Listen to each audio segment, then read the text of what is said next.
기독교 신앙에서 가장 중요시 여기는 것은 믿음입니다. 그렇죠? 가장 중요한 것은 믿음입니다. 그래서 종교개혁자 마틴 루터가 부교, 가톨릭으로부터 종교개혁을 하면서 외친 구호가 솔라 피데, 오직 믿음, 오직 믿음으로, 이 구호를 외치면서 종교개혁을 하였습니다. 그리고 성경을 보면 이렇게 체계적으로 이렇게 내용적으로 믿음이 무엇인지 믿음의 내용을 말씀하고 있는 책이 3권이 있습니다. 로마서, 히브리서, 그리고 오늘 우리가 같이 보는 야고보서입니다. 이 3권의 책은 동일한 믿음을 말씀하고 있지만, 그러나 이 각자의 책들의 관점에 따라서 강조하고자 하는 강조점이 다릅니다. 때로는 우리가 성경을 읽다 보면 로마서나 야고보서나 히브리서를 읽다 보면 이게 믿음에 대한 말씀이 서로 상충되는 게 아닐까 이렇게 생각할 수도 있지만, 이 책들은 서로의 관점이 다를 뿐이지 다른 믿음이 아니라 동일한 믿음을 말씀하고 있습니다. 그러니까 예를 들자면 우리가 이제 상충되는 부분이 이제 로마서와 야고보서가 특별히 그런데, 이 로마서는 사도 바울이 기록한 책인데, 사도 바울의 책들 서신들에 대해서 말씀하는 믿음은 뭐냐? 이신칭의를 이야기합니다. 이신칭이라는 것이 뭐냐? 율법의 행위가 아니라 오직 믿음으로만 하나님께 의로움을 받는다는 것입니다. 행위가 중요한 게 아니라 믿음이 중요하다. 마음으로 믿는 믿음이 중요하다라고 말씀합니다. 같이 있습니다. 그러므로 사람이 의롭다 하심을 얻은 것은 율법의 행위에 있지 않고 믿음으로 되는 줄 우리가 인정하느라. 행위가 아니라 믿음이다. 내적인 믿음이다 라고 이야기를 합니다. 그런데 오늘 우리가 요절 말씀에 읽은 것처럼 야고보서 뭐라고 그래요?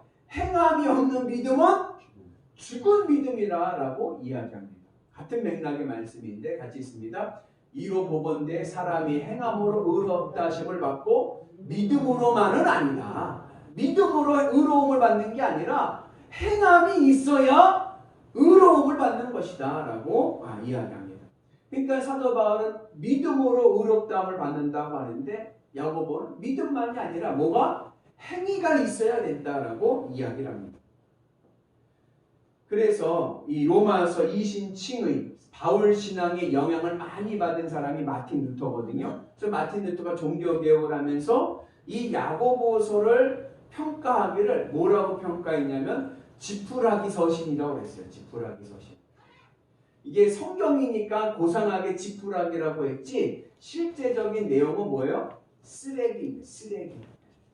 쓰레기통에 버려야 될 서신. 그래서 만약에 여러분들에게 만약에 성경 66권 중에 한 권을 빼라고 하면 뭘 빼겠습니까?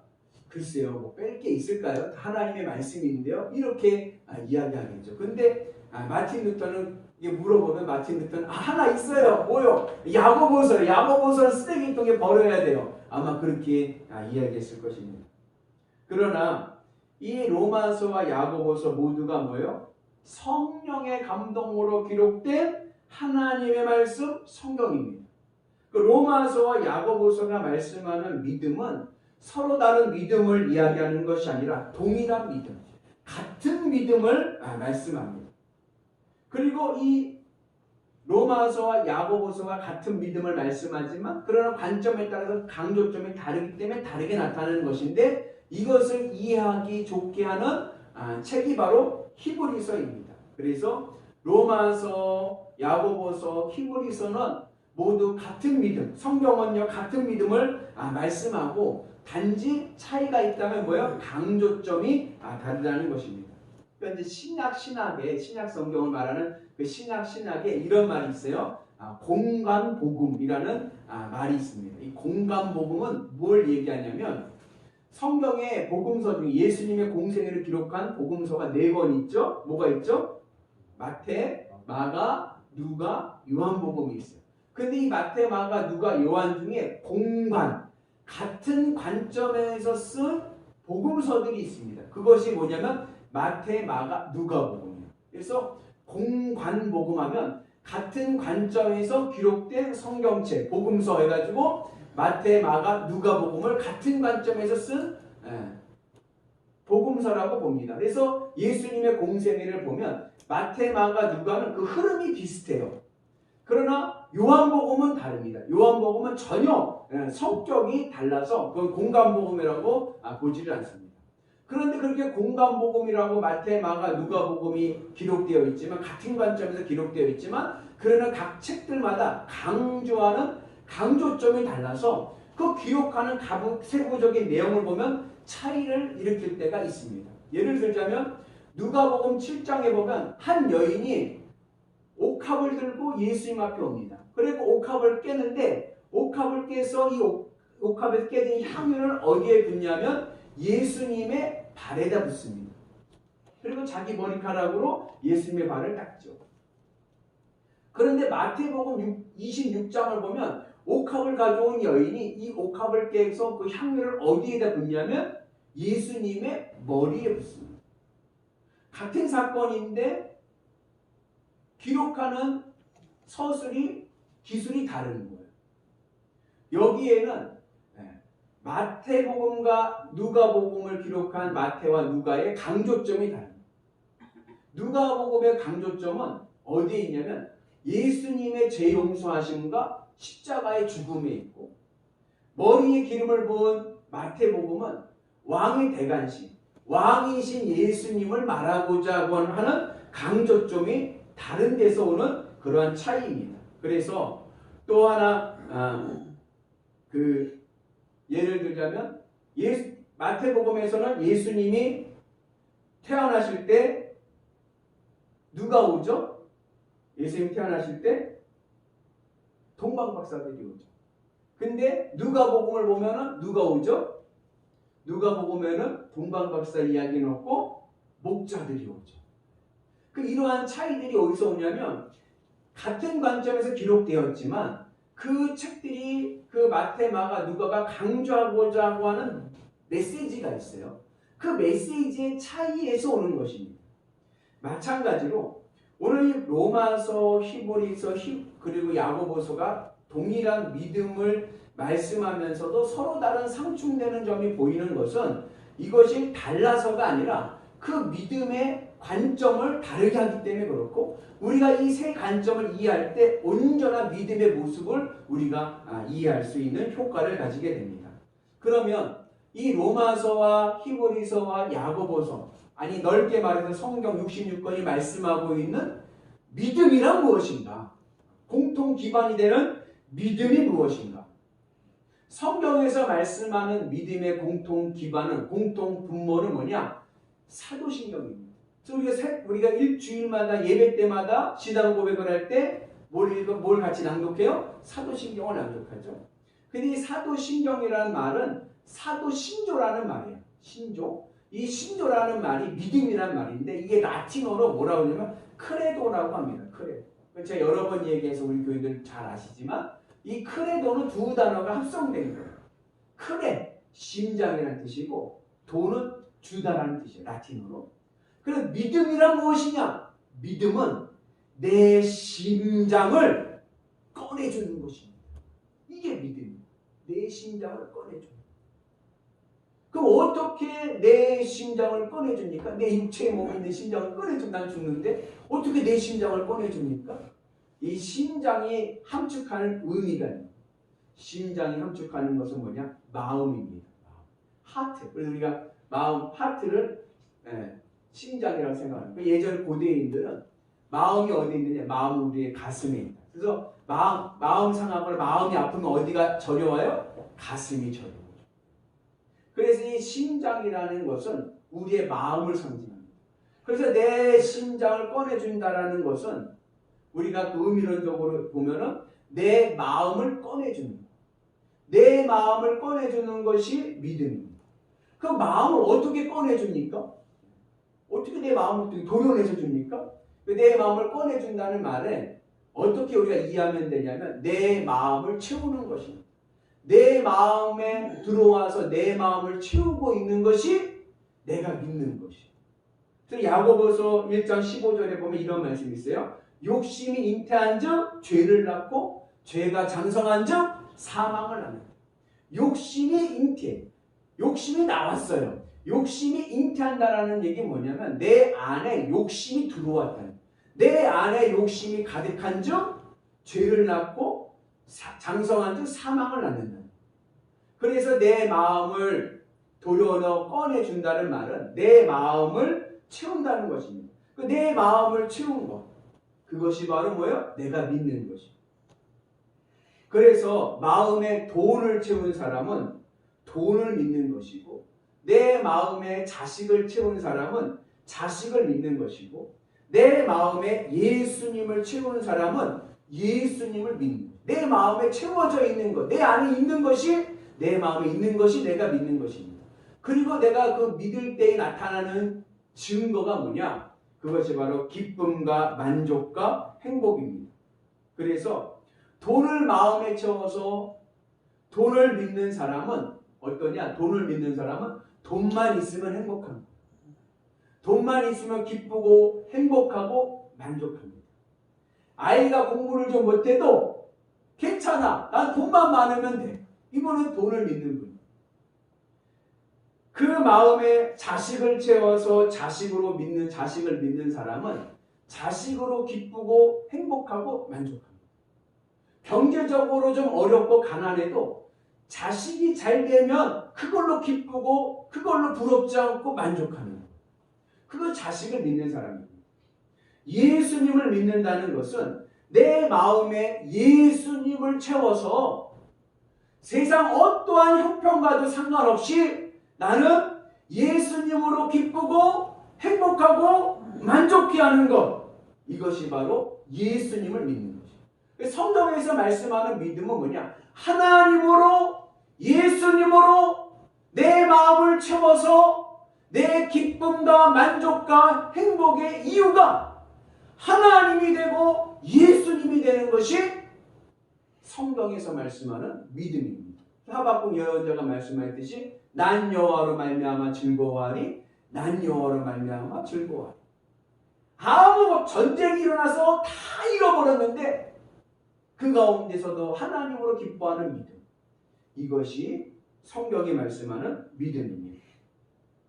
이 공통 기반으로, 이 믿음을 공통 기반으로 해서 로마서와 히브리서와 야고보서는 약간의 강조점이 달라요. 먼저 로마서, 사도 바울을 대표하는 이 로마서에서는 그 믿음을 뭐라고 얘기하냐면 오직 믿음으로 의롭게 된다라고 말씀합니다. 같이 있습니다. 복음에는 하나님의 의가 나타나서 믿음으로 믿음에 이르게 하나니 기록된 바 오직 의인은 믿음으로 말미암아 살리라 함과 같으니라. 사도 바울이 말씀하는 믿음은 오직 믿음으로 의롭게 된다. 내적인 내 마음으로부터 믿는 믿음이 중요하다라고 이야기합니다. 사도 바울이 왜 이렇게 내면적인 마음으로 믿는 믿음을 중요시 여기느냐 하면, 그 당시에 기독교인들이, 사도 바울이 목회할 때 그 교회 교인들, 기독교인들이 특별히 유대인 기독교인, 그러니까 기독교인들도 유대인인데 예수님 믿는 사람이 있고 이방인인데 예수님 믿는 사람들이 있는데, 그 중에서도 유대인인데 예수님 믿는 사람들이 예수님을 어떻게 믿느냐 하면 그 마음에 예수님이 없어. 마음에 하나님 예수님을 담고 있지 않습니다. 그들의 마음을 가만히 보니까 교회는 나와요. 신앙생활을 한다고 합니다. 예수님을 믿는다고 합니다. 그런데 그들의 마음을 보면 예수님은 없고 돈과 명예만. 본래 이 마음이라는 영역은 영적인 영역이에요. 마음은요, 엑스레이를 찍는다고 찍혀지는 데가 아닙니다. 마음은 하나님과 인간이, 영적인 인간이 영적으로 교제할 수 있는 창고, 하나님이 만드신 하나님의 자리인데, 그 마음에 하나님을 모시지 않고 세상 성공과 명예와 돈을 담고 있습니다. 그러면서 자신이 하는 일에 부정타지 않기 위해서 하나님이 주신 말씀을 문자적으로 그냥 율법으로, 행위로 지킵니다. 그래서 신앙생활을 하는데 믿음이 없어요. 하나님에 대한 예수님에 대한 믿음은 없고 뭐만 남아요? 행위만 남았어. 율법으로만 지키는 거. 내 마음에 돈이 담기는 거. 나는 부자 되는 게 내 인생의 최고의 행복은 부자 되는 거. 그 돈을 많이 벌 부자 되기 위해서 교회를 나와요. 왜 나오냐? 부정 타지 않기 위해서. 혹시라도 하나님이 내가 모은 돈을 뺏어갈까봐 그 뺏어가는 거 막기 위해서 부정 타지 않기 위해서 교회를 나옵니다. 또 하나님 덕에 부자 되기 위해서 교회를 나옵니다. 하나님이 좋고 하나님을 사랑하고 하나님의 은혜 받기 위해서 교회 나오는 게 아니라 부자 되기 위해서 교회를 나옵니다. 이것을 하나님의 입장에서 보면 기가 막힐 놈이십니다. 마음은 돈을 좋아하면서 행위로는 하나님 비위 맞춰드리면서 비 건드리지 않기 위해서 말씀을 지킵니다. 이 뭐와 같냐? 마음으로는 옆집 순이 엄마를 참 좋아해요. 마음으로 옆집 순이 엄마를 좋아해서 순이 엄마 얼굴 한번 보려고 아내 비유를 맞추죠. 아내 비유를 맞추면서 여보 오늘 저녁에 순이네 놀러 갈까? 그거 똑같은 거예요. 그 남편의 그 마음의 상태를 아내가 안다면 아내가 얼마나 기가 막히겠습니까? 내 비유 맞추고 나에게 잘해주는 이유가 결국은 순이 엄마의 얼굴 한번 보려고 저러는구나. 얼마나 기가 막혀. 당시 바울이 목회하던 그 교회에 유대인 기독교인들이 그랬다. 마음으로는 돈을 사랑하면서 그러면서 행위로서 부정타지 않으려고 문자 그대로 행위만 지킵니다. 하나님이 주신 말씀의 의미는 왜 하나님이 이런 말씀을 주셨는지 의도는 중요하지 않아요. 그러니까 문자적으로만 지키기만 하는 거예요. 마음이 없으니까. 그래서 사도 바울이 그러한 교인들에게 얘기합니다. 믿음으로 의롭다함을 받는 것이다. 너희들의 마음에 하나님이 안 계신데 어떻게 너희들이 의롭다함을 인정받느냐? 의롭다함을 인정받는다는 것은 하나님 나를 인정하신다는 것, 나를 기특히 여기신다는 겁니다. 우리가 어떻게 해야 하나님으로부터 인정받고 기특히 여김을 받을 수 있습니까? 내 마음에 하나님을 채울 때입니다. 내 마음이 하나님을 사랑할 때입니다. 내가 하나님을 사랑하고 하나님으로 만족하고 하나님으로 기뻐하고 하나님으로 행복할 때 하나님이 나를 기특하게 여기시고 인정하시고 의롭게 여기시지. 내 마음은 딴 데가 있고 딴 데 간 상태에서 그냥 말씀만 지키는 것, 이건 하나님이 의롭게 여기지 않으신다는 거예요.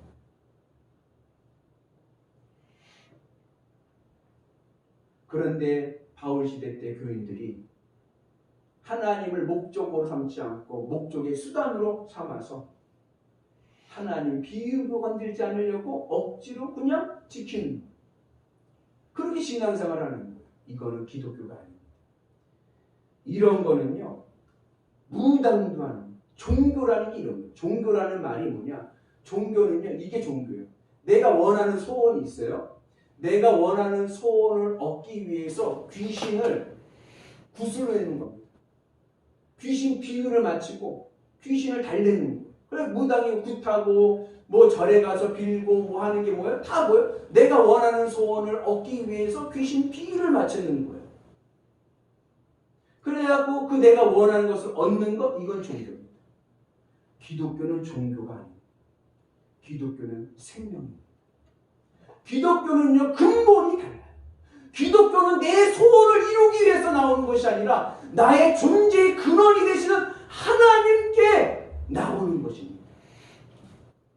내 존재의 근거가 되시는 하나님을 사랑하고 하나님 안에 있을 때 참된 행복이 있기에 우리는 내 소원을 이루기 위해서 나오는 것이 아니라 하나님을 만나기 위해서 오는 것입니다. 그래서 사도 바울은 기독교가 종교로 돼버립니다. 그러한 상황 속에서 사도 바울은 하나님 입장에서 우리가 어떻게 하나님의 마음에 들 수 있는 믿음이 될 수 있을 것인가, 그것을 말씀하면서 마음이 다른 데가 있으면서 말씀을 지킨다? 야, 이건 가짜야. 먼저 내 마음이 하나님께 온전히 들어져서 하나님으로 기뻐하는 믿음, 하나님으로 만족하는 믿음, 하나님으로 행복한 믿음을 가질 때에 비로소 우리의 믿음이 온전히 서간다. 우리가 그리스도 구원받은 백성이 된다는 것을 우리에게 말씀하고 있습니다. 그래서 참 신앙은 마음에 하나님이 있어야지 다른 것이 있으면 안 됩니다. 사도 바울이 뭐래? 마음으로 믿어 의에 이르고 입으로 시인하여 구원을 얻는다. 먼저 내 마음으로 믿어. 내 마음이 하나님으로 기쁘고 만족하는 마음으로 믿는 믿음이 중요하다. 반면에 히브리서는 인간의 입장에서 오늘 말씀을 이야기합니다. 믿음을 이야기합니다. 그러니까 사도 바울은 하나님의 입장에서 볼 때 우리가 어떠한 믿음이 돼야 돼요? 내 마음이 중요해요. 내 마음이 하나님을 사랑하는 마음이 된 상태에서 신앙생활을 해야 이게 온전한 믿음이지, 마음은 딴 데가 있으면서 신앙생활을 한다? 이건 가짜다. 그러면 히브리서는 인간적인 입장에서 인간의 입장에서, 그럼 우리가 어떻게 내가 내 마음이 하나님께 온전히 드리고 내 마음 안에 하나님을 어떻게 모실 수 있는가를 말씀하고 있는 거예요. 왜냐? 우리는 이 땅에 살면서 우리는 뭘? 육신을 갖고 있어요. 그렇죠? 우리의 육신은 오감으로 이루어져 있습니다. 근데 영이신 하나님은 오감으로 경험이 안 돼요. 인식할 수가 없어요. 그러니까 자꾸만 뭐예요? 오감을 통해서 세상 것들이 내 마음 안으로 자꾸만 들어와. 그러한 관계 속에 있을 때 어떻게 하면 내가 이 세상 것들, 오감을 통해서 들어오는, 육신을 통해서 들어오는 이 세상적인 것들을 다 내려놓고 내 마음을 비워놓고 어떻게 하나님을 내 안에 모실 수 있을 것인가? 이 관점에서 믿음을 말씀하는 것이 히브리서입니다. 그리고 오늘 이제 야고보서에서 말씀하는 이 믿음은 이 로마서와 히브리서의 믿음을 종합하는 거예요. 우리가 오늘 이 믿음, 야고보서가 말씀하는 믿음을 이해하기 위해서는 오늘 1절부터 가야 됩니다. 오늘 말씀은 2장 1절부터 마지막 절까지 말씀인데 1절에 이렇게 시작합니다. 같이 읽습니다. 내 형제들아, 주의 영광의 주 곧 우리 주 예수 그리스도에 대한 믿음을 너희가 가졌으니 사람을 차별하여 대하지 말라. 야고보서는 예수님의 동생 야고보가 쓴 책인데, 야고보가 섬기는 교회에 문제가 있었어요. 그 문제는 뭐냐? 차별입니다. 교회 안에 어떠한 차별이 있냐면 부자와 가난한 자를 대하는 차별이 있습니다. 그러니까 부자가 오면 반갑게 맞이하면서 아이고 오셨어요, 반가워요, 제일 좋은 VIP 자리에 앉으세요, 그렇게 하고, 가난한 사람이 교회에 오면 뭐든지 말든지 앉든지 쓰든지 그대 마음대로 하시오. 차별하는 같이 있습니다. 너희가 아름다운 옷을 입은 자를 눈여겨보고 말하되 여기 좋은 자리에 앉으소서 하고, 또 가난한 자에게 말하여 너는 거기 서 있든지 내 발등상 아래에 앉으라. 무관심한. 이처럼 야고보 교회에는 가난한 사람들을 차별대우 했습니다.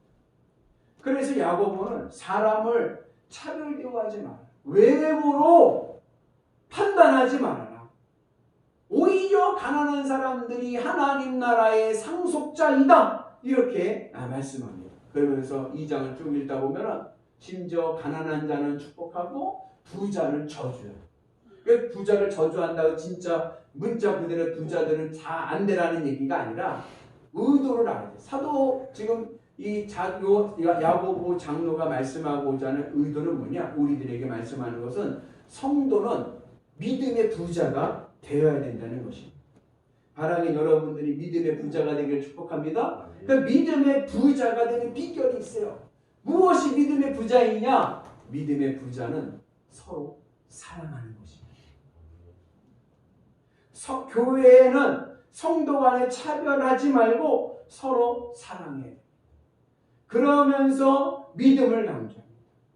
믿음은 마음으로부터 시작돼요. 마음으로 믿어 입으로 시인하는 것입니다. 그러나 마음으로만 믿는다고 되는 것이 아니라 마음으로 믿었으면 그 마음으로 믿은 것이 내 삶의 열매로 나타나는 거예요. 그 열매가 뭡니까? 그게 바로 사랑입니다. 그래서 야고보서는 행위가 없는 믿음은 죽은 믿음이라고 말씀합니다. 같이 있습니다. 이와 같이 행함이 없는 믿음은 그 자체가 죽은 것이라. 사도 바울은요, 하나님 입장에서 믿음을 받습니다. 하나님 입장에서 보니까 어떻게 돼요? 마음에 하나님 사랑하지 않고 다른 거 사랑하면서 교회에 나오는 신앙은 하나님 보시기에는 말도 안 되는 신앙. 히브리서는요, 그러면 어떻게 우리가 이 육신을 가지고 있는 우리가 그 영이신 하나님을 우리의 마음에 담고 신앙생활 할 수 있을까? 그것에 대해서 관심하고 있습니다. 이것을 야고보서는 종합합니다. 그러면서 야고보서에서 말씀하는 믿음은 마음에 무엇이 담겨져 있으면 마음에 담겨진 것이 행위로 나타난다는 것입니다. 그래서 내 마음에 하나님이 담겨져서 내가 정말 하나님을 믿고 있다면 내 삶에서 하나님이 나타난다. 그러면 영이신 하나님이 어떻게 내 삶에서 나타납니까? 영이신 하나님은 우리의 삶에서 사랑으로 나타납니다. 그래서 내 마음을 하나님께 드리고 내 마음 안에 하나님이 계셔서 내가 하나님으로 기쁘고 만족하게 되면 내 생각과 내 말과 내 행동은 하나님이 주관하셔서 하나님이 나타나는 삶의 열매를 맺게 될 줄로 믿습니다. 그 열매가 바로 뭐예요? 그 열매가 바로 사랑입니다. 그래서 교회는 차별하면 안 되고 싸워도 안 됩니다. 하나님 마음으로 서로 사랑하는 것이 교회. 같은 말, 같은 마음, 같은 뜻, 같은 열매. 서로 사랑하는 열매를 맺는 은혜가 있기를 축복합니다. 그래서 우리 오늘교회는 싸우지 말고 서로 사랑하는 믿음의 공동체가 되기를 주님의 이름으로 축복합니다. 그래서 이신칭의 마음으로 믿는 믿음을 강조하는 사도 바울의 믿음, 그것이 그것과 오늘 행동하는 믿음, 야고보의 믿음이 다른 게 아니에요. 서로 관점이 다르다. 그리고 그것이 합쳐지면 온전한 믿음이 무엇인지를 우리가 그려갈 수가 있습니다. 그래서 우리가 하나님 입장에서는 우리의 마음으로 믿어서 내가 하나님으로 기쁘고 만족한 믿음의 상태를 유지하고 그 믿음의 상태가 있으면 내 삶에 뭐요? 하나님이 나타나서 내 생각과 말과 행동이 하나님의 은혜로 나타나게 될 줄로 믿습니다. 그리고 그 행위의 나타남은 하나님은 사랑이십니다. 들어보셨죠? 사랑의 열매로 나타나게 됩니다. 그래서 정말 믿음이 있느냐? 그러면 믿음 있는 자의 증거는 뭐예요? 사랑의 열매. 그 은혜가 오늘 우리 가운데 있기를 주님의 이름으로 축복합니다. 그래서 내 마음에 있는 것이 뭐예요? 내 마음에 담겨진 것이 내가 믿는 것이고 내 마음에 담겨진 것이 내 생각과 말과 입을 행동을 주장하게 된다. 제가 지난주에 저희 집사람한테 혼이 났는데 혼이 난 이유가 왜 혼이 났냐면 자꾸 부동산 얘기를 해갖고 혼을 났어요. 목사가 복음을 얘기해야 되는데 부동산 청약 제가 사람들 만날 때마다 뭐라냐면 청약통장 만들어 그래요. 이제 곧 전국에도 햇들 날이 온다. 청약통장 만들라고. 그리고 막 목사님들 우리 교우들도 그런 얘기 많이 됐을 거예요. 막 만나면 우리 지난주 홍영 집사님들이 통장 있으세요? 만드세요. 이제 곧 이제 전국이 뜹니다. 이제 동두천이 규제 지역이 됐어요. 이제는 올 때는 어디냐 전문가들이 제 유튜브 볼 때 많이 봤어요. 유튜브 보니까 전곡과 포천의 송오리가 뜰 거다. 그러니까 준비를 그래 통역해도 우리 집사람이 목사가 복음은 얘기하지 않고 통장 얘기하고 왜 그래요? 내 마음에 부동산이 들어오니까 내 생각과 말과 행동이 뭐가 돼요? 이게 청약 통장으로 나타나는 거예요. 그래서 제가 회개했습니다. 오늘로 끝입니다. 오늘로 이제 통장 얘기 안 할 거예요. 그래서 여러분 내 마음에 무엇이 담겨져 있느냐가 내 생각과 말과 행동을 정합니다. 내 안에 예수님이 있습니까? 내가 예수님으로 기뻐하며 삽니까? 그러면 그는 분명히 그의 생각과 말과 행동에 예수님이 나타나요. 그 믿음이 온전한 믿음이 될 줄로 믿습니다. 그래서 여러분 주님의 은혜 안에서 마음으로 믿고 입으로 시인하고 그 입으로 시인한 것이 내 삶의 열매가 되어서 행동하는 믿음. 주님의 마음, 말씀이 하나님 내 삶에서 사랑의 열매를 맺혀지는 은혜가 있기를 주님의 이름으로 축복합니다. 그 믿음의 상태가 될 때에 하나님께서 약속하셨던 성경의 언약의 축복이 내 축복이 될 줄로 믿습니다. 하나님께 세상적인, 그럼 어떻게 내 안에 있는 이 세상적인 것, 자녀 문제, 또 경제 문제, 여러 가지 내 마음에 들어와 있는, 오감을 또 들어와 있는 내 마음에 있는 걸 어떻게 해야 됩니까? 이거를 주님의 십자가 앞에 내려놔요. 주님의 십자가 앞에 내려놓고 나를 위해 구원하신 예수님의 십자가를 묵상하면서 내 마음에 들어와 있는 이 세상 것들을 다 비워내야 돼. 그렇게 비워내게 되면 나를 위해 십자가 죽으신 예수님, 부활 승천하신 그 예수님의 동선을 따라서 내 마음이 하나님께 가고 하나님이 내 안에 임재하셔서 우리의 마음이 하나님으로 채워지는 하나님으로 기쁘고 행복한 믿음의 성도들이 될 줄로 믿습니다. 그때 우리의 삶에 사랑의 열매가 맺혀지고 우리의 삶의 자리에 하늘의 축복이 임해서 하나님께서 누르고 흔들어 넘치는 복을 허락하여 주실 줄로 믿습니다. 그래서 우리의 삶에 하나님이 잉태하여 하나님이 내 안에서 나타나셔서 내 삶에 나타나셔서 하늘의 복을 누리시는 위대한 성도들 되시기를 주님의 이름으로 축복합니다.